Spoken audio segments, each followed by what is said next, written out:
स्वागत है आप सभी लोगों का मेरे चैनल साइंस और टेक्नोलॉजी में। मैं अनुपम विपुल आप सभी लोगों का स्वागत करता हूं आज के शो कंप्यूटर वेडनेसडे में।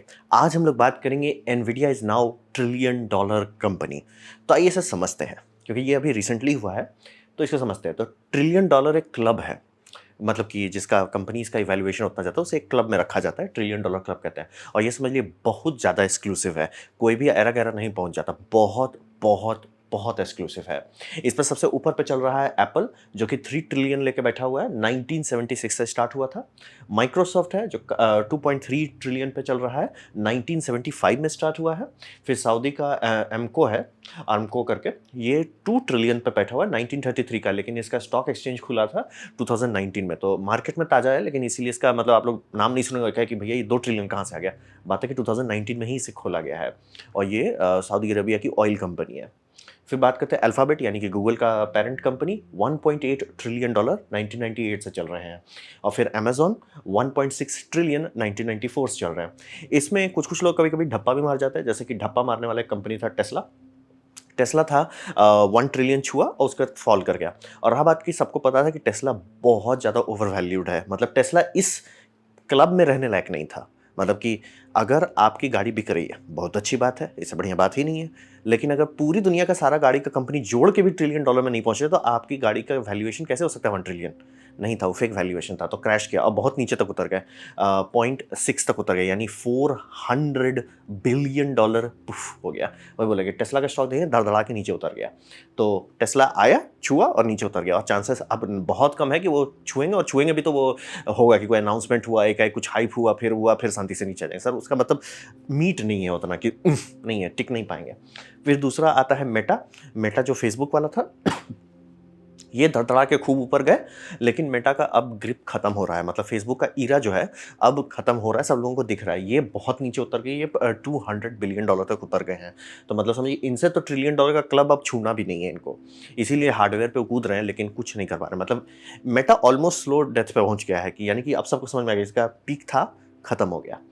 अब बात करते हैं कि एनवीडिया इसमें घुसा और इस पर टिप किया, लेकिन तुरंत नीचे भी आ गया। लेकिन ये कितना नीचे आया? ये आया 0.96 ट्रिलियन डॉलर, यानी कि 1-2 साल के अंदर ये 1 ट्रिलियन पे परमानेंटली हो ही जाएगा, या 1-2 महीने के अंदर ही हो जाए। तो इसीलिए इसे ट्रिलियन डॉलर क्लब कहता है, और छू चुका है, ट्रिलियन डॉलर छू चुका है। और नीचे भी उतना नहीं गिरा, देखिए टेस्ला बहुत तेज नीचे गिरा, ये नीचे नहीं गिरा, ये थोड़ा सा ही है। और ये समझिए कि यहाँ पे पहुँचना ही बहुत बहुत बहुत मुश्किल है, और यहाँ रुकना लॉन्ग टर्म के लिए कि नहीं भैया हम जाके रुक गए, वो बहुत रेयर है।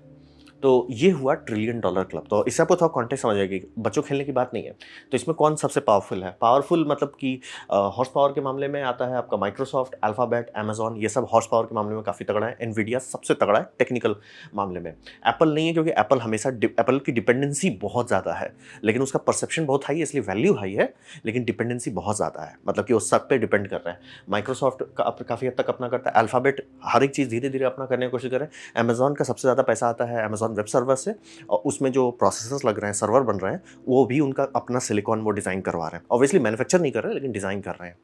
तो वही समझिए कि ये सब काफ़ी बड़े हॉर्स पावर का है।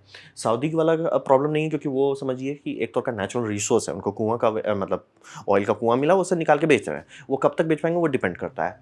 तो वो उतना बड़ा बात नहीं है 2 ट्रिलियन डॉलर उनका, लेकिन बाकी सब समझिए आउट ऑफ थिन एयर है, यानी कि बाकी सारी कंपनी इंटेलेक्चुअल प्रॉपर्टी पे पैसा चला रही है। तो इंटेलेक्चुअल प्रॉपर्टी पे पहुंच जाना, यानी कि दिमाग के पावर पे उतना पैसा पहुंच जाना, बहुत बड़ी बात है। और ये कुछ साल पहले, यानी कि मतलब समझिए 1990 से पहले आप ये बोलते कि पेट्रो डॉलर से ज़्यादा कोई चीज़ का वैल्यू होगा, कोई नहीं मानता। लेकिन आज ये बहुत अच्छी बात है कि माइक्रोसॉफ्ट और एप्पल दोनों उससे ऊपर चल रहा है, और दोनों एक साल के आगे पीछे ही पैदा हुए हैं, 1975 और 1976। तो ये हो गया ट्रिलियन डॉलर क्लब। तो बात करते हैं कि ये कितना बड़ा बात है, मतलब ठीक है वो क्लब में घुस गया, वो क्लब कितना दूर है बाकी लोगों के लिए।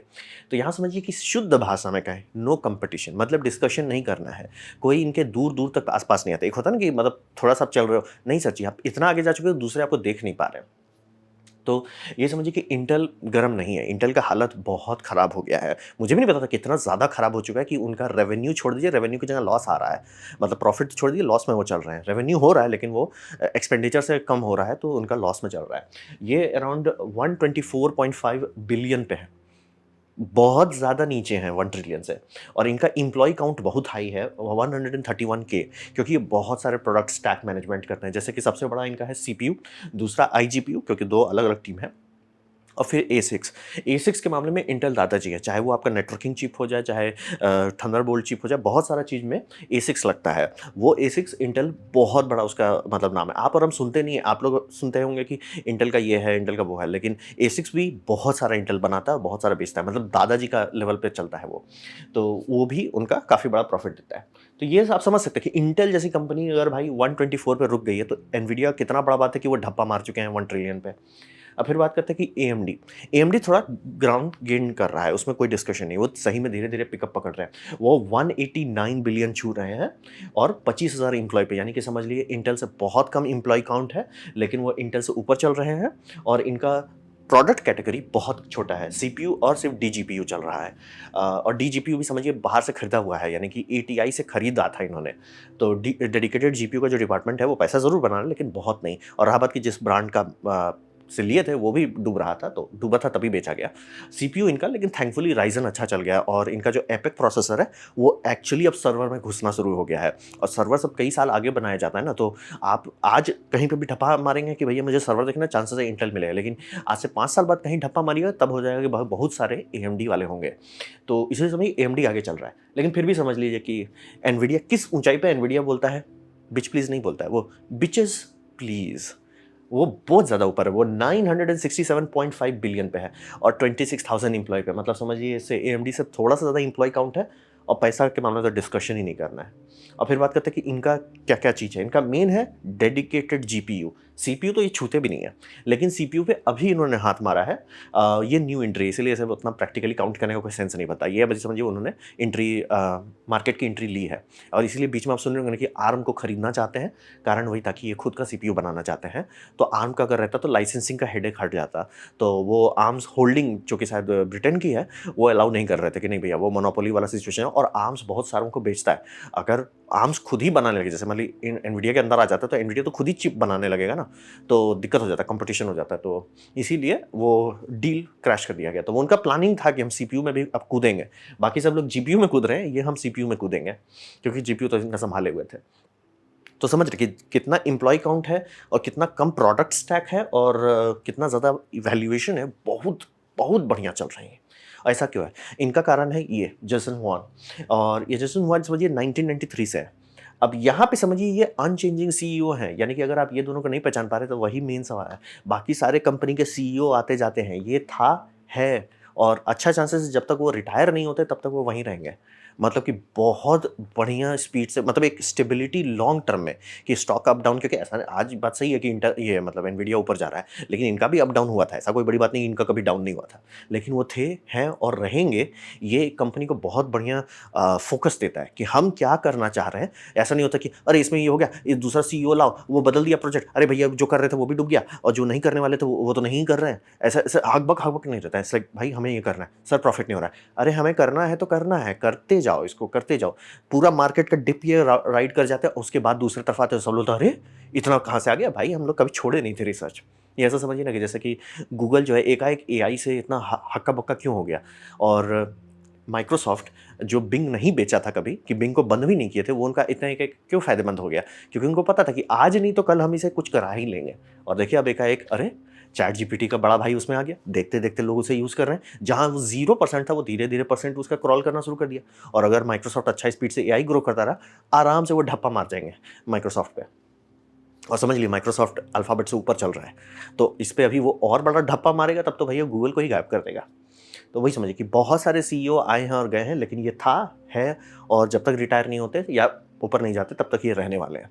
ये बहुत स्टेबिलिटी के लिए सबसे बढ़िया इंडिकेटर वही है कि आपके सीईओ कितने बार चेंज होते हैं। इनका नहीं सर, जिस बंदे ने बनाया है वही है। तो ये बहुत तगड़ा इनको स्ट्रेंथ देता है। कंपटीशन नहीं है, इसलिए बोल रहा, कंपटीशन नहीं है इसका। तो बात बनता कि पहुंच कैसे गए इतना ज़्यादा ऊंचाई पे। तो बात है इन्होंने बहुत सारे गेम खेले और कुछ गेम सही लग गए। हर कंपनी ऐसी होती है, हर कंपनी ट्राई करती है कि हम बहुत सक्सेसफुल हो जाए, लेकिन हर कंपनी एंड में गेम ही खेल रही है कि मैं ये लगाता हूँ, वो लगाता हूँ, ये लगाता हूँ, देखते हैं क्या क्या चलता है। कंपनी 3 या 4 गैम्बल्स लेती है, उसमें से कुछ चलता है, कुछ नहीं चलता। ये रियल लाइफ का नॉर्मल रियलिटी है। आप कभी भी ऐसी कंपनी में मैं बनाऊंगा ये कल को सक्सेसफुल हो जाए, नहीं होगा सर। नहीं होगा। तो वही समझिए, ये समझना बेहद ज़रूरी है कि तुक्का जो आप लगाते हैं, तुक्का लग रहा है कि नहीं। तो यहाँ पे इनका तुक्का कुछ-कुछ लग गया। जैसे कि इनका भी मतलब सोचिए, जब मार्केट डाउनटर्न था, तो इन्होंने बेट लगाया कि हम माइक्रोसॉफ्ट डायरेक्ट-एक्स के लिए हार्डवेयर बनाएँगे। उस टाइम एपीआई, जिस अर्ली स्टेजेस की बात कर रहे हैं, यानी 1990s की जो बात कर रहे हैं, उस टाइम में एपीआई जो था, दो बहुत सारे और ब्रांड्स के भी थे। और माइक्रोसॉफ्ट डायरेक्ट-एक्स प्रॉपर ये नहीं था, क्या बोलते हैं, पूरी तरह से कुक्ड नहीं था, अनरेडी था। लेकिन एनवीडिया ने उसपे तुक्का मारा कि हमें लगता है ये चल जाएगा, और वो चल गया। अगर वो नहीं चलता, एनवीडिया उसी टाइम खत्म हो जाता, लेकिन उन्होंने तुक्का मारा, वो चल गया, तो गाड़ी आगे निकल गई। फिर इन्होंने जो दूसरा गेस लिया अपना स्ट्रक्चर करने में, ये इनको सबसे आगे लाया। मतलब कि अगर इनका एक्चुअल मेहनत, ये तो तुक्का वाला बात हो गया, डायरेक्ट-एक्स वो तुक्का वाला बात हो गया, उसको हटाइए। लेकिन क्या इन्होंने मेहनत में किया? मेहनत में इन्होंने किया कि vertical integration of device drivers, यानी कि उस साइड में ये होता था कि चिप जो है, डिज़ाइन एनवीडिया करेगा, डिज़ाइन वो बेचेगा फैब्रिकेटर को कि भैया ये डिज़ाइन आप फैब्रिकेटर बनाओ, 5 पीस बनाओ, 50-100 पीस बनाओ, जो बनाना बनाओ। बना के इसे बोर्ड पार्टनर को दिया जाए, और बोर्ड पार्टनर उसे फाइनलाइज़ करता था, जिसमें वो ड्राइवर भी डेवलप करते थे। ये उस टाइम का लॉजिक था। लेकिन इन्होंने बोला नहीं सर, वैसे नहीं होगा, क्योंकि ड्राइवर को बहुत टाइम लगता है और बोर्ड पार्टनर्स के पास उतना टाइम नहीं है। हम चिप बना रहे हैं, हम ही ड्राइवर अच्छा से बना सकते हैं। तो इन्होंने वो स्टेप जो है उठा लिया। सारे बोर्ड पार्टनर्स को बोला सर आप मेरा लो, ये हम सॉफ्टवेयर पैकेज दे रहे हैं। और ये इनके पास उस टाइम में आई थिंक 3 या 4 थे, और उनको दे रहे थे, और सबसे प्रॉब्लम आ रहा था। तो ये सारे प्रॉब्लम को लेके सीखते जा रहे थे, और धड़ धड़ धड़ धड़ करके अपग्रेड कर रहे थे। ये पीक पे अपना हर 6 महीने पे नया जीपीयू उतार रहे थे, और धड़ धड़ा के, चूंकि ये इन हाउस डेवलपमेंट कर रहे थे ड्राइवर्स का। जब सुनते हैं कि एटीआई का ड्राइवर्स कभी अच्छा नहीं था, कारण वही था कि ये बहुत पहले से एनवीडिया समझ चुका था कि ड्राइवर पे ही सारा खेला है। ड्राइवर नहीं सही से चल रहा है, आपकी गाड़ी का कोई मतलब नहीं है। तो इन्होंने उस पे बहुत पहले से ध्यान दिया कि भैया बोर्ड पार्टनर, आप सिर्फ बोर्ड बनाओ, सॉफ्टवेयर हमें दे दो। बोर्ड आप बनाओ, सॉफ्टवेयर हम संभाल लेते हैं। तो इन्होंने कर दिया, और फिर इन्होंने एक फ्रेंडशिप निकाला। उन्होंने फ्रेंडशिप लिया मैन्युफैक्चरिंग पार्टनर, क्योंकि बोले ये डिज़ाइन करते हैं, चिप जो है, एक्चुअल चिप है, उसका डिज़ाइन एनवीडिया करता है, लेकिन वो बनाता नहीं है, उनके पास फैब्रिकेशन कैपेसिटी नहीं है। तो इन्होंने एक नए अपकमिंग स्टार्टअप पे तुक्का मारा, जो था टीएसएमसी। इन्होंने तुक्का मारा। अब टीएसएमसी का बात ये था ना कि वो बहुत ऑनेस्ट रिलेशनशिप हुआ। ऑनेस्ट रिलेशनशिप का मतलब ये होता है कि you scratch my back, I scratch your back. मतलब कि आप मेरे को संभालो, मैं आपको संभालता हूँ। और टीएसएमसी का सबसे बड़ा ये था कि अगर एनवीडिया अच्छा चलता है तो मेरा फायदा है। वो एनवीडिया के काउंटर कभी नहीं करेंगे, और उन्होंने सिग्नेचर भी वही करा कि आप अपना कल को फाउंड्री नहीं बनाओगे। ये उनका मतलब मेमोरेंडम ऑफ अंडरस्टैंडिंग टाइप समझ लिए डील है, कि दोनों एक दूसरे से कम्पीट नहीं करेंगे, लेकिन दोनों एक दूसरे को सपोर्ट करेंगे। और इससे सबसे बड़ा फायदा ये हुआ कि टीएसएमसी सबसे ज़्यादा ब्लीडिंग एज पर रहता है, यानी कि सबसे ज़्यादा मैन्युफैक्चरिंग कैपेसिटी कटिंग एज पे टीएसएमसी के बाद। बाकी लोग भी है, जैसे इंटेल हो जाए और सैमसंग हो जाए, ये दो बड़े दादाजी हैं, लेकिन इन दोनों का ब्लीडिंग एज नहीं है। टीएसएमसी ब्लीडिंग एज पे चलता है, यानी कि हम ही हैं सबसे आगे। तो वो करने के लिए औज़ार चाहिए, लेकिन वो औज़ार का कोई कीमत नहीं है, उससे कुछ बनाया नहीं जा रहा। तो बनाने के लिए क्या है? एनवीडिया। तो एनवीडिया को क्या फ़ायदा मिल रहा है? बाकी कोई पहुँच ही नहीं पाएगा इनका मैन्युफैक्चरिंग इफिशिएंसी पे। क्यों? बैठे हुए हैं टॉप एंड पे। तो समझिए पार्टनरशिप जो हुआ इनका, बहुत फ़ायदेमंद दिया। कटिंग एज इनको फैब्रिकेशन मिल गया। अब ये तो हो गया कि इन्होंने क्या-क्या किया, लेकिन आप समझिए रेस में कभी ऐसा नहीं होता कि आप कितना अच्छा दौड़े, ये भी होता है कि दूसरों ने क्या किया। क्योंकि मान लीजिए दूसरे आपसे अच्छा दौड़े तब तक गए, या दूसरे हट गए रेस से, वो हो गया। जैसे मैं क्लास में एक बार टॉपर हो गया था, क्योंकि बाकी सब फेल हो गए। मज़ाक भी नहीं कर रहा हूँ, मेरा नाम अखबार में आया था। सबके सब फेल हो गए थे। तो होता है। तो यहाँ पे समझिए सबसे बड़ी दादाजी कौन थी उस टाइम पे? उस टाइम पे तो सबसे बड़ा दादाजी ये 3DFX। तो 3DFX जो था, इन्होंने बहुत अर्ली में 3D पे फोकस किए थे और गर्दा उड़ा रहे थे। 3D में इनका छा गए थे, लेकिन इनका था कि नहीं, आपके कंप्यूटर में या तो सीपीयू को 2D को हैंडल करना होगा, या एक अलग कार्ड लगे जो 2D ग्राफिक्स को हैंडल करे, हम 3D करेंगे। तो ये जो स्टार्टिंग में इन्होंने किया, और उस टाइम का अर्ली स्टेजेस था, कोई भी चीज़ कॉटराइज नहीं हुआ था, यानी कि फिक्स नहीं हुआ था। तो इन्होंने वो किया और चला, लेकिन लोग बदल रहे थे कि भैया वो इकोसिस्टम नहीं चलेगा, कि भैया एक कार्ड इसके लिए खरीदो, दूसरा कार्ड उसके लिए खरीदो, नहीं चलेगा। तो एनवीडिया कूद गया था कि भैया, और एटीआई भी धीरे-धीरे कूद गया था कि भैया हम 3D और 2D एक ही में करें। यानी आप ग्राफिक्स डिवाइस लीजिए ना, कि और ये 2D ग्राफिक्स है, ये 3D ग्राफिक्स है, या सीपीयू को ज़बरदस्ती का मत खटाइए। तो ये उसमें स्विच नहीं कर पाए तुरंत। तो ये उनको जो डिले कर दिया, इनका क्राउन जो था, यानी कि ये मार्केट पे दादाजी थे, जैसे अभी एनवीडिया है, ये क्राउन इन्होंने खो दिया। दूसरी बात, मतलब ये इन्होंने भी फिर एक बेवकूफ़ी किया कि ये अपने बोर्ड पार्टनर से बोलते हैं कि हम अपना बनाएँगे, लेकिन प्रॉब्लम था कि इनका मैन्युफैक्चरिंग एक्सपीरियंस ज़ीरो था, जैसे एनवीडिया का ज़ीरो था। तो एनवीडिया कभी बोर्ड खुद से नहीं बनाया, वो हमेशा बोर्ड दूसरे को दिया, बस बोला भैया सॉफ्टवेयर हम सँभालते हैं।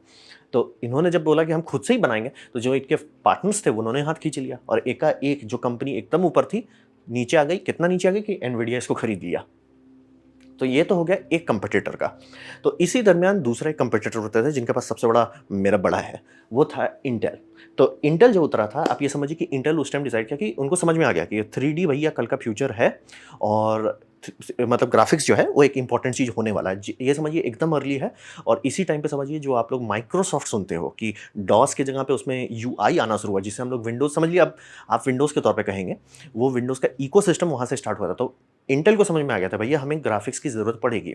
तो इन्होंने अपना टीम बनाया और हार्डवेयर उतारा। अच्छा, तो जो इंटेल 740 टीएम चिप जो था, तो इन्होंने उतारा, लेकिन ये पिट गए बहुत गंदा, मतलब नहीं अच्छा से कर पाए। इनका आई जीपीयू चला, मतलब इन्होंने जीपीयू का रिसर्च अबैंडन नहीं किया, जीपीयू बनाया, नहीं चल पाया उतना ठीक से, लेकिन इसे अबैंडन नहीं किया, उसने बोला कि हम चिप के अंदर डाल देते हैं, और वो इन्होंने बहुत सक्सेसफुली कर लिया, बहुत सक्सेसफुली। क्योंकि ये बात बहुत बड़ी है कि इंटेल को आप लोग खरीदते हो, ऑफिस में जितने कंप्यूटर्स होते हैं उसमें कौन जीपीयू होता है, इंटेल का आई जीपीयू जाता है उस सब में। तो इंटेल मतलब सक्सेसफुल रहा ग्राफिक्स में, लेकिन उतना सक्सेसफुल नहीं, डी जीपीयू नहीं वो छू पाया, डेडिकेटेड नहीं बना पाया, इस तरह का जो बनाने की कोशिश किया था उसमें पिट गया था और वो छोड़ दिया। अब रहा बात कि इससे एक और चीज़ हो गया था, इंटेल जब उतर रहा था मार्केट में कि हम भी करेंगे, उस टाइम इनका बड़ा था, तो वो बड़ा देख के माइक्रोसॉफ्ट, जो कि वो डायरेक्ट टैक्स बना रहा था, माइक्रोसॉफ्ट का था कि अगर दूसरे कंपनीज हमें ढंग से नहीं सपोर्ट करते, एनवीडिया उस टाइम बहुत छोटा था, कि दूसरे कंपनी नहीं सपोर्ट करते तो हम तो लटक जाएंगे, हमें तो अपना हार्डवेयर बनाना पड़ेगा। तो ये भी ट्राई कर रहे थे कि हम अपना डेडिकेटेड जीपीयू बनाएं, जो कि आप कंप्यूटर किसी का भी लो, हमारा ही ये ले लो, ग्राफिक्स ड्राइवर ले लो, जो बढ़िया से चलेगा माइक्रोसॉफ्ट के साथ। तो ये उतरना चाह रहे थे, इन्होंने स्टार्टिंग प्रोटोटाइप अर्ली स्टेजेस में चले गए, लेकिन जैसे देखिए इंटेल कूद रहा है तो इनको समझ में आ गया भैया ये समस्या सॉल्व हो जाएगा और हम इंटेल से लड़ नहीं सकते, तो इन्होंने पुल आउट कर लिया। नहीं तो इंटेल और माइक्रोसॉफ्ट, यार मान लीजिए इंटेल नहीं होता था, माइक्रोसॉफ्ट होता, क्या पता आज माइक्रोसॉफ्ट के सब लोग जीपीयू लेके घूम रहे होते, क्योंकि मतलब माइक्रोसॉफ्ट के पास ऐसा नहीं है, बच्चा नहीं है, वो भी बोले ना 2.3 ट्रिलियन पे बैठा हुआ है, वो तो मतलब एनवीडिया से डबल पे चल रहा है, तो कुछ तो उनको आता है। तो वही समझिए कि ये तीन कंपटीटर, यानी माइक्रोसॉफ्ट को इंटेल ने रोक दिया, इंटेल खुद फेल हो गया और 3DFX भी हट लिया। तो ये रेस में मतलब लिटरली सिर्फ एनवीडिया बचा। एटीआई पीछे, बस बहुत पीछे नहीं हो रहा था। ये एटीआई का अच्छी बात है कि एटीआई सीख बहुत सही चल रहे थे, उन्होंने भी सीख लिया कि ड्राइवर्स को ठीक से करो, कभी उतना अच्छा नहीं बना पाए, लेकिन कि भैया हम समझ गए ड्राइवर इंपॉर्टेंट है, वो उन्होंने संभाल लिया। और इटरेशन, एनवीडिया धाड़ धाड़ इटरेशन कर रहा था, 6-6 महीने पे इटरेट कर रहा था, ये लोग भी धाड़ धाड़ इटरेट कर, और उस टाइम पे 30 कंपनीज थी लगभग, सारी कंपनी साफ, 3 ठो बची, उसमें एनवीडिया ही दादाजी है। और ये सब का पूरा डिटेल वीडियो अगर आप देखना चाहते हो, मैंने नीचे लिंक कर दिया है, एशियानोमेट्रिक का बहुत अच्छा वीडियो है डिटेल में। तो ये तो मैंने आपको रफली बताया रेस में क्या हुआ। अब बात करते हैं ये आगे कहाँ जाने वाले हैं। यहाँ पे समझिए कि इनकी गाड़ी जो है, इसीलिए मैंने बोला कि टेस्ला वहाँ नहीं पहुँच सकता, ये पहुँच जाएंगे, कि इनका गाड़ी जो है ना, अभी दिखा रहा है भैया हमने तो अभी एक्सीलेटर दबाया ही नहीं है, अभी तो हम फर्स्ट ईयर पे चल रहे हैं। इनका सबसे बड़ा बात यह है कि जो इनका तुक्का सही बैठा कि जीपीयू जो है वो मैट्रिक्स ऑपरेशन के लिए बहुत बढ़िया था। मैट्रिक्स ऑपरेशन क्या होता है, जो लोग मैथ पढ़े होंगे उन्हें पता होगा कि मैट्रिक्स एक टाइप का कैलकुलेशन है। जो लोग कंप्यूटर जानते हैं उन्हें पता है कि आधा से ज़्यादा जो एआई हुलुलु हो रहा है वो मैट्रिक्स ऑपरेशन ही है, न्यूरल नेटवर्क मैट्रिक्स ऑपरेशन ही है। तो वो मैट्रिक्स ऑपरेशन जीपीयू में बहुत अच्छा से चलता है। और जीपीयू का सबसे बड़ा फायदा है कि वो पैरेलल बनाया गया था, वो मैट्रिक्स ऑपरेशन पे ही ग्राफिक्स चलते हैं।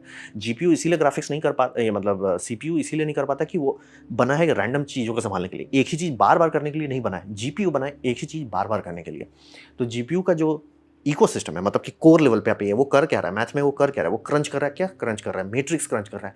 न्यूरल नेटवर्क मैट्रिक्स क्रंच करना मांगता है, तो इसीलिए जीपीयू जो है ना एकदम परफेक्ट सूट कर गया एआई रिसर्च एंड डेवलपमेंट के लिए।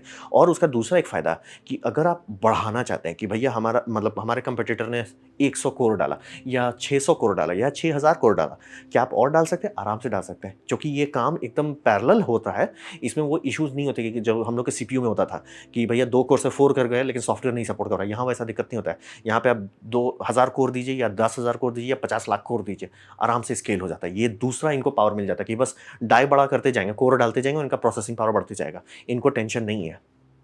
तो ये जो इकोसिस्टम मतलब समझ शादी हो गई। एनवीडिया बोला कि भैया अब तो हम पैसा बनाते हैं, अभी तो बाकी सब हम हुलुलुलु कर रहे थे, अब हम पैसा बनाते हैं। तो ये जो मैट्रिक्स ऑपरेशन का जो यूनिकनेस इनको सपोर्ट दिया, अब इनका गियर लगने वाला है। और अभी के टाइम में जितने भी बड़े एआई हैं वो सारा इसी पे चल रहा है। एक दो नहीं की बात कर रहे हैं, ऑलमोस्ट सारा। जैसे बोले ना कि इनका पैसा का एएमडी के कंपैरिजन में देख लीजिए तो समझ में आता है कि कितना बड़ा अंतर है। सारा इन्हीं का चल रहा है, तो उसमें कोई डिस्कशन नहीं है। और दूसरी बात ये समझिए कि ये आर्म सीपीयू अब उतारती हैं, ये इस साल उतारा गया है। Data centre ready Nvidia first server CPU, ये सीपीयू उतार दिए हैं 72 आर्म V9.0 कोर्स। उतार दिए ये सीपीयू। अब बोलोगे उतना अभी उतना बड़ा बात नहीं है। अभी मैंने बहुत सारे पब्लिकेशंस पढ़े हैं जिसमें कह रहे हैं उतना बड़ा बात नहीं है। बोले अब मार्क 1 में बड़ी बात नहीं होती है सर, मार्क 1 में नहीं देखना होता है, आपको मार्क 3 4 पे देखना है कि क्या करेगा। और ये समझिए कंपनी छोटी कंपनी थी, आके $1 ट्रिलियन पे पहुंच गई, बाकी बड़े-बड़े लोग नहीं पहुंच रहे हैं 1 ट्रिलियन पे। और सोचिए इनके पास अपना फैब्रिकेशन लैब भी नहीं है। इंटेल नीचे उतरा हुआ है भाई, समझ रहे हैं आप? समझिए कि इंटेल जो अपना फैब्रिकेशन कर सकता था, दादाजी है जिसने नींव रखी है कंप्यूटेशन की, वो फुस हो चुके हैं। और ये जनाब जी कि हम आके सबका लंच लेके चले जाएंगे और ये बोल रहा है कि अब हम सीपीयू बना लिए, तुरंत आपका रेड अलर्ट हो जाना चाहिए, यानी ये गर्दा उड़ाने वाले हैं। तो वही समझिए कि बहुत है। अब यहाँ पे बात करते हैं टका का। तो ये है एनवीडिया का मेन अर्निंग्स। तो यहाँ पे दिखाया जा रहा है ईयर 2021 और ईयर 2022।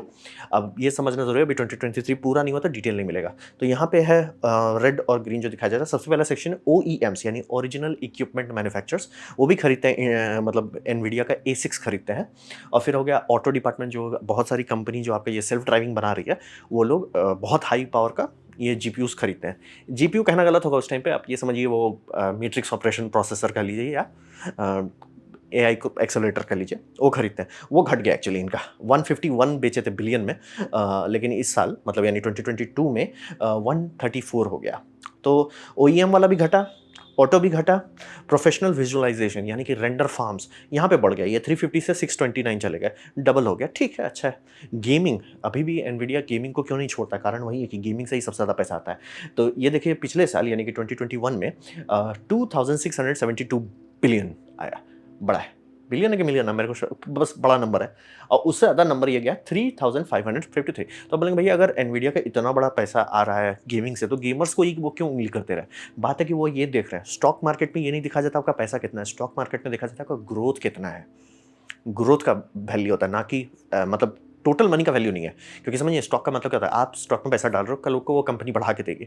तो एप्पल में आप लोग उतना पैसा नहीं डालना चाहते, क्यों? क्योंकि एप्पल आज 3 ट्रिलियन की है, तो इसका ये मतलब नहीं कल 50 ट्रिलियन की हो जाएगी।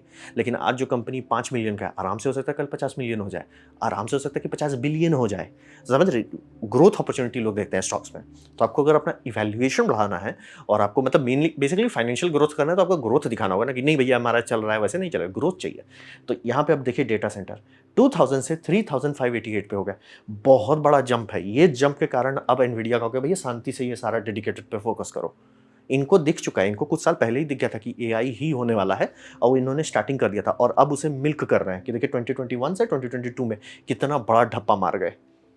इसीलिए अब ये गेमर्स पे उतना फोकस नहीं है, क्योंकि उनको दिख गया कि मार्केट का फ्यूचर ये है कि ये सेक्शन धीरे धीरे छोटा होते जाएगा और ये सेक्शन बढ़ते जाएगा। तो इस सेक्शन पे ये फोकस कर रहे हैं, और जो अब ये अपना सीपीयू बनाएंगे तो टोटल इकोसिस्टम बहुत स्मूथ कर लेंगे। तो अब बात करते हैं कि हमें ज़रूरत क्या है। हमें ज़रूरत है भैया एक मार्केट जिसमें कंपटीशन नहीं है, वो रॉटन हो जाता है। कंपटीशन नहीं है एनवीडिया का कोई, क्या आपको पसंद, मतलब बहुत लोग बोलते हैं कि वो मैं एनवीडिया फ़ैन, मुझे नहीं पसंद है, मुझे नहीं पसंद है इतना ज़्यादा पैसा देना, लेकिन क्या करूँ मैं, एएमडी को नहीं आता। और ये जो लोग काफ़ी लोग कहते हैं ना कि AMD ages like a fine wine, वो वाइन नहीं है, इलेक्ट्रॉनिक वेस्ट है। ये कहना कि भैया आज आप कार्ड खरीद लो, 1 साल वेट करो तब जाके वो बहुत बढ़िया हो जाएगा, या जितने भी रिव्यूअर्स हैं आज ये कह रहे हैं कि आप 6000 सीरीज़ खरीद लीजिए बहुत अच्छा है, वो आप मुँह खोल के बोल रहे हो कि एएमडी को नहीं आता ड्राइवर्स बनाना। और मैं समझ सकता हूँ कि उनका टीम बहुत छोटा है, बोलेंगे तो टीम तो सिर्फ ही 1000 छोटा है इससे कंपेयर टू एनवीडिया। लेकिन बात ये समझिए कि वो सीपीयू भी बनाते हैं और सीपीयू ही प्रॉफिट ला रहा है, तो चांसेस है कि सीपीयू का टीम बहुत बड़ा होगा। तो जितने लोग जीपीयू पे एक्टिवली काम कर रहे हैं वो बहुत छोटा होगा, उतने पे नहीं हो पा रहा है। और वही देखिए कि जब ये कंपटीशन नहीं था तो इन्होंने 4080 का ट्रोल कर दिया कि भैया हम 4080 पे आपका ये कर देते हैं, 2 वेरिएंट निकालते हैं, जो कि एक 4070 Ti जो मैंने खरीदा हुआ है, उसी को 4080 कह देते हैं। क्यों कर सकते थे, कोई और कंपटीशन ही नहीं है। जैसे बोलते हैं ना एप्पल का दाम ऊट-पटांग क्यों रहता है, कारण है कि कोई कंपटीशन नहीं है। बाकी जब तक कोई कंपटीशन नहीं देता था तो दाम घटाने की ज़रूरत नहीं है। और ये तो बोलेंगे इसका नाम रीब्रांडिंग क्यों किया था? बोर्ड पार्टनर्स बोल रहे थे सर आप तो वहाँ A100 बेच लोगे, आप बचे रहोगे, हम लूट जाएँगे, आसूस लूट जाएगा, गीगाबाइट लूट जाएगा, एमएसआई लूट जाएगा। वो लोग बेग कर रहे थे कि भैया नाम बदलिए इसका, नहीं तो हम लूट जाएँगे। आप तो A100 बेच के 1 ट्रिलियन पहुँच जाओगे, हम हमारी तो बत्ता बैठ जाएगा। तो इसीलिए बदला गया था। तो ये समझना ज़रूरी है कि वो लोग भी अब हाथ धो चुके हैं, एनवीडिया अंदर से हाथ धो चुका है गेमिंग से कि भैया इसमें बहुत ज़्यादा पैसा नहीं है, और उन्हें एआई दिख रहा है, ताज़ा-ताज़ा आ रहा है, पैसा आने वाला है गरम-गरम। तो वो वहीं पे चल रहा है। तो हमें ज़रूरी है कंपटीशन अच्छा होना चाहिए, नहीं तो ये सब तो छोटा-छोटा पता है, कल को आराम से हो जाएगा। एनवीडिया बोलेगा भैया हमारा जो मन है हम देने का, सोचिए वीरैम में बाकी सारी कंपनी 16 जीबी दे रही है, जो कि वो कॉम्पिटिटिव कोर नहीं है। इनको 16 देने की जरूरत नहीं, हम 12 दे रहे हैं, तुम खरीदोगे किसका? क्या करें और? तो वही वाला। तो AMD को यहाँ पे सबसे बड़ा चीज़ करना है, इनको प्राइस अट्रैक्टिव होगा, जो मैंने पिछला वीडियो बना था कि ये प्राइस कम्पिटिटिव के चक्कर में पिट जाते हैं। कि इनका है कि एनवीडिया अगर $1100 ले रहा है, मैं कम करता हूँ $1000 लेता हूँ। सर आपका क्वालिटी उस लेवल पे नहीं है, नहीं है आप उस लेवल पे, आप थोड़ा एक्सेप्ट कीजिए, नहीं है उस लेवल पे कि आपका हार्डवेयर पे लोग यही बोलते हैं कि 1 साल रुको, 1 साल बाद अच्छा हो जाएगा। तो समझ रहे हैं इसका मतलब कि मैं खरीदूँ ही नहीं तो। और रहा बात कंप्यूटर का हार्डवेयर का, एक डेडिकेटेड ही ये रहता है, क्या बोलते हैं आपको, अपग्रेड, जिस टाइम में ड्राइवर अपडेट्स मिलते हैं, वो ड्राइवर अपडेट्स मान लीजिए 5 साल का है, तो आपने 5 साल का शुरू का 1 साल तो साफ ही कर दिया कि भैया शुरू का 1 साल तो यूजफुल ही नहीं रहेगा। तो ये समझना बहुत ज़रूरी है कि AMD को थोड़ा समझना पड़ेगा। नहीं सर, वो हमेशा एनवीडिया का पैसा देके ना चौंक जाते कि अरे हम भी बढ़ा सकते हैं, इसलिए नहीं सर आपकी क्वालिटी उतनी नहीं। और रहा बात, ये हम लोग बात करें लग्जरी आइटम्स की, यानी कि GPU से आप मर नहीं जाओगे। तो लग्जरी आइटम पे डिटेल अलग होता है। लग्जरी आइटम पे होता है कि अगर भैया मैं आप मतलब टॉप एंड का 90% प्राइस दे रहा हूँ, तो उसमें थोड़ा सा और डाल ही देते हैं, एनवीडिया ले ही लेता है। इसीलिए बोला एनवीडिया का पैसा इतना ज़्यादा क्यों है, कारण वही है कि AMD प्राइस कम्पिटिटिव बनने के चक्कर में मर रहा है। और ये प्राइस कम्पिटिटिव वहाँ होना चाहिए जहाँ पे कई सारे कंपटीशन और फेयर कंपटीशन हो। यहाँ फेयर नहीं है, आप फ्री में पिट रहे हो। तो इसीलिए इनको प्राइस अट्रैक्टिव बनाओ, मतलब इनका होना चाहिए इतना कम दाम कि भैया ऑब्वियसली मैन्युफैक्चरिंग प्रॉफिट ये सब हटाने के बाद, लेकिन दाम इतना कम होना होगा कि भैया सर आप टेंशन मत लो, आपके पास बहुत पैसा है तो एनवीडिया लो, नहीं है तो AMD का। ये नहीं होना चाहिए कि थोड़ा सा और पैसा लगाते तो सर एनवीडिया मिल जाता, वो कभी नहीं होना। थोड़ा सा और पैसा नहीं होना चाहिए सर, बहुत पैसा और लगाना पड़ेगा, तभी जाके ये मार्केट सेल कर पाएंगे। और इनका सॉफ्टवेयर के बारे में तो बात ही नहीं करना है। कूडा मैं बोलूँगा 99% नर्ड्स समझ जाएंगे कूडा क्या होता है, आम पब्लिक भी जान जाएगी कूडा, मैंने सुना तो है। बहुत लोग ये जान जाएंगे एनवीडिया का है कूडा है, तो उससे फ़र्क क्या पता है। सारे AI किस पे लिखे जा रहे हैं। तो वही समझिए कि AMD को प्राइस अट्रैक्टिव बनना पड़ेगा। इन्हें धड़धड़ा के मार्केट फ्लडिंग करनी है, नहीं तो फ्री का नहीं कैप्चर कर पाएंगे। CPU भले कर लेंगे लेकिन GPU नहीं कर पाएंगे। और इनको समझिए ड्राइवर डेवलपमेंट लॉन्च डे पे अच्छा होना चाहिए। ये बोलना जो काफ़ी लोग बोल रहे हैं ना कि ओ ये age is like a fine wine, ये अच्छा बात नहीं है इलेक्ट्रॉनिक्स के लिए, क्योंकि वाइन के लिए अच्छी बात है लेकिन इलेक्ट्रॉनिक्स के लिए नहीं। कि भैया शुरू का 1 साल मेरा गेम सब बहुत क्रैश करता था, धीरे धीरे करके ठीक हुआ। भैया 1 साल तो बीत गया ना, 1 साल तो बीत गया। तो इसीलिए इनको डे 1 ड्राइवर बढ़ाना होगा। कैसे करते हैं ये इनका है, लेकिन इनको करना पड़ेगा। प्राइस अट्रैक्टिव बनाना है और ड्राइवर लॉन्च डे पे अच्छा होना चाहिए। इसीलिए अभी के टाइम में जितने रिव्यूअर्स कर रहे हैं कि 6000 बहुत अच्छा है, 6000 बहुत अच्छा है, उतने दाम पे 7000 को लॉन्च कीजिए। 7000 को मार्केट बताइए, 8000 जब उतारेंगे तो 8000 अच्छा होना चाहिए। ये नहीं कि अभी जिस दाम पे 7000 मिल रहा है वो अच्छा है, इसलिए सर 8000 नहीं नहीं वो तो कचरा है, अभी अभी उसको नहीं खरीदना चाहिए। इसलिए ये बहुत ज़रूरी है, नहीं तो AMD प्यार से गायब हो जाएगा। और रहा बात बोल रहे हैं, बहुत खतरनाक बात है कि एनवीडिया CPU भी बनाना शुरू कर रहा है। फिर बात करते हैं आपका इंटेल का। तो इंटेल अभी सीरियसली खतरा में है, यानी कि इनका रेवेन्यू जो है, मतलब प्रॉफिट तो नेगेटिव में चल रहा है 2-3 बार से। इनके पास पैसा है, वैल्यूएशन भी है, लेकिन खत्म हो सकता है। बड़ी बड़ी कंपनी इनसे आगे गायब हो चुकी है, लेकिन इनको थोड़ा सतर्क होना पड़ेगा, नहीं तो ये गायब हो सकते हैं। और इनके पास सबसे इंपॉर्टेंट बात है कि इनका GPU का जो मार्केट है, इस पर फिसलना नहीं है। ये एक बार मार्केट छोड़ चुके हैं, बोल रहे हैं कि ये सेकंड ट्राई है इनका। मार्केट आज का टाइम का ऐसा है कि थर्ड ट्राई नहीं देगा। इंटेल ने बहुत सारे गैम्बल किए, बहुत सारे गैम्बल पिटे हैं, जैसे कि ऑप्टेन एक पूरा डिवीजन था, उतना उसको बनाया, मेहनत किया, डेवलप किया, लेकिन वो पिट गया, उसे बंद कर दिए। तो ये समझना बहुत ज़रूरी कि ऐसा आप बार बार नहीं कर सकते। सारे इन्वेस्टर्स आपका पैसा हटाने लग जाएंगे, भैया आप छोड़ दो सर, आपसे तो नहीं होता। तो इनको कुछ भी करके, कितना भी खून बहाना पड़े, कितना भी पसीना बहाना पड़े, किसी भी तरह के बैटल में लॉन्च करो, बैटल में अच्छी सारी गलतियों से सीख के सेलेस्टियल ठीक करो, सेलेस्टियल से ठीक करके ड्रूइड में भिड़ने लायक बनाओ। और रहा बात, इनका पैसा का डेस्परेशन इतना ज़्यादा है कि इनको करना ज़रूरी है। प्रोडक्ट है ही नहीं तो बेचोगे क्या। तो इनको सुधारना पड़ेगा, इनको GPU। और ये मुझे लग रहा है, दिख रहा है, क्योंकि बीच में हल्ला हुआ था ना कि आर्क बंद कर दिया जाएगा, आर्क बंद कर दिया जाएगा, लेकिन आर्क धीरे धीरे बैकग्राउंड में आते जा रहा है और उसका दाम भी वो घटा रहे हैं। देखिए वो स्मार्ट हो गए कि भैया उतना अच्छा नहीं है तो नौटंकी नहीं करते हैं, इसे क्लियर करो। उसको प्राइस कॉम्पिटिटिव नहीं बना रहे, प्राइस अट्रैक्टिव बना रहे कि सर AMD बहुत महंगा है, एनवीडिया बहुत महंगा है, ये तो सस्ता है सर, उतना अच्छा नहीं है लेकिन सस्ता है सर, सस्ता है सर, खरीद लो। खरीद के लोग चले जाए, और उसमें AV1 बहुत पहले से उन्होंने दे रहा है। तो रावत मैंने अभी रिसेंटली लाइव किया था AV1 स्ट्रीमिंग से, खैर एनवीडिया कार्ड था, भरोसेमंद था, हो गया। तो वही समझिए। और ये आपका AMD का भी समझिए, AMD का GPU भगवान भरोसे चल रहा है। RDNA, RDNA 2, RDNA 3, RDNA 4, देखते हैं कहाँ आता है।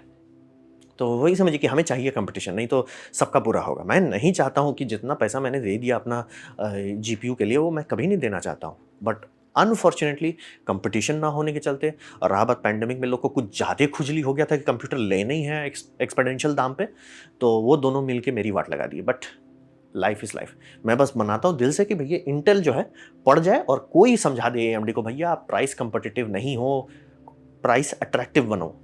बट देखते हैं आने वाले टाइम में क्या होता है। ये बोला जिस स्पीड से चल रहा है आराम से ये मैं कल को प्रेजेंटेशन बना सकता हूँ कुछ साल के बाद कि एनवीडिया 2 ट्रिलियन। तो ये था मेरा प्रेजेंटेशन, एनवीडिया $1 ट्रिलियन की कंपनी बन गई। उम्मीद करता हूँ आपको अच्छा लगा, कुछ सीखने मिला, कुछ समझ में आओ। अगर ऐसा है लाइक कर दे तो उससे शेयर कर दे, उससे मेरा काफ़ी भला होगा। नहीं अच्छा लगा, नहीं पसंद आया, कोई बात नहीं, डिसलाइक दबा सकते हैं। मैं कहूँगा डिसलाइक 2 बार दबाएं, उससे मुझे पता चलो कितना ना पसंद हुआ है। मैं आपसे कहूँगा कि कमेंट लिखें, मैं हर कमेंट को पढ़ने की कोशिश करता हूँ। आपसे कहूँगा सब्सक्राइब कीजिए, बेल दबाइए अगर आप फ्री हैं तो। आपने वीडियो देखा, चैनल को बहुत खुशी हुई। धन्यवाद।